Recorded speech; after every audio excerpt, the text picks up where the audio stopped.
అబ్రాడ్కి plan చేస్తున్నారా? అయితే మీరు ఈ వీడియో డెఫినెట్లీ చూడాల్సిందే. వెల్కమ్ టు వంటింటి సమావేశాలు.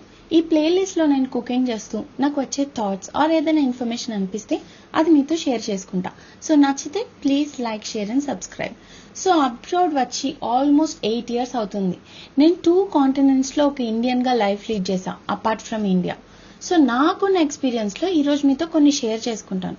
ఒకవేళ మీరు స్టూడెంట్ ఆర్ జాబ్ వీసా మీద దేని మీదైనా అబ్రాడ్ ప్లాన్ చేస్తున్నట్టయితే ఇవన్నీ నేను నేర్చుకున్నవి మీకు ఉపయోగపడతాయని నేను అనుకుంటున్నా. ఫస్ట్, ఫ్రెండ్షిప్స్ మీద ఎక్కువ డిపెండ్ అవ్వద్దు. బిగినింగ్లో చాలా మందిని కలుస్తారు, అందరూ బాగుంటున్నారు, నాకు ఒక సర్కిల్ ఫామ్ అయిపోయింది అని అనుకుంటారు. బట్ గుర్తుపెట్టుకోండి, అందరూ ఇక్కడ లైఫ్ సెటిల్ చేసుకోవడానికి వచ్చారు. సో ఎవరి దారి వారిది అయిపోతుంది. సెమిస్టర్స్ ఎండ్ అయిపోయే కొద్ది జాబ్స్, ఇంటర్న్షిప్స్, సెమిస్టర్ అబ్రాడ్లో చేయడానికి కొంతమంది మూవ్ ఆన్ అవుతారు. సో డోంట్ ఫీల్ బ్యాడ్ అప్పుడు. అండ్ సెకండ్, మీకంటూ ఒక రొటీన్ బిల్డప్ చేసుకోండి.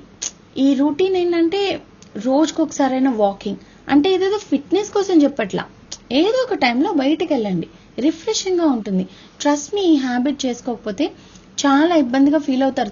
తర్వాత ఒకే రూమ్లో ల్యాప్టాప్తో కూర్చోవడం, చదువుకోవడం, అక్కడే తినడం, అక్కడే ఉండడం, ఇది మీకు చాలా ఇబ్బంది అయిపోతుంది కొన్ని రోజుల తర్వాత.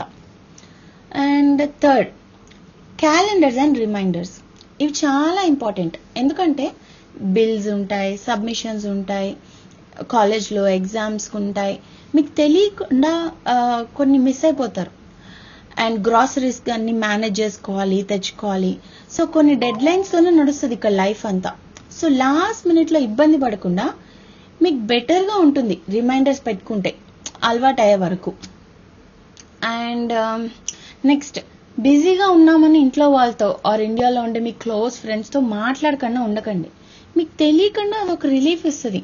అమ్మ నాన్నతో ఒకసారి మాట్లాడడం రోజుకి, వాళ్ళకి హ్యాపీ, మీరు హ్యాపీ, రిలీఫ్గా ఉంటారు.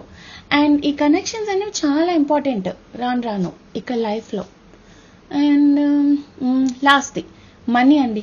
ఎంత వైజ్గా ఖర్చు పెడితే అంత మంచిది.